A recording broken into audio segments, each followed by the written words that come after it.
Maxillary osteotomy was performed by von Langenbeck in 1859 and described by LeFort in 1901. Mobilization of maxilla with the use of bone chisel was described by Shiver in 1867. LeFort 1 osteotomy was used for orthodontic surgical correction for the first time in 1927. The LeFort 1 osteotomy allows correction in 3 dimensions, including advancement, protrusion, elongation, and shortening of face.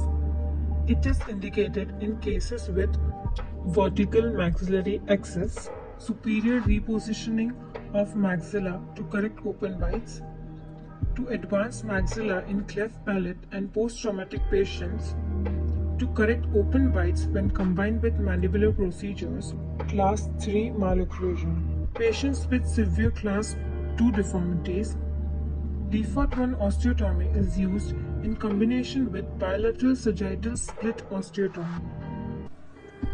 Incision is made with the help of electrocautery and a Colorado tip, which is further expanded with the help of a scalpel.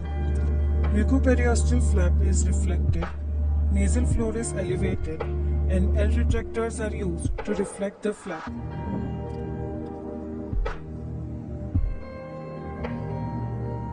Osteotomy is done using a chisel and a mallet, which makes the maxilla mobile, where the pterygomaxillary line is fractured from the lower third of the disjunction.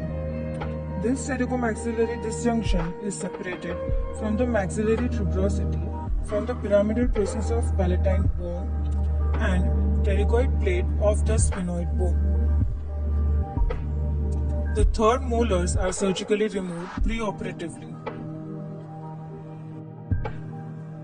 Intermaxillary fixation is done with rigid wiring and with the help of twister, cutter, and wire, and is fixed in the desired occlusion. Mini plates are used to secure the maxilla in the maintained occlusion. Closure is done with the help of resorbable sutures.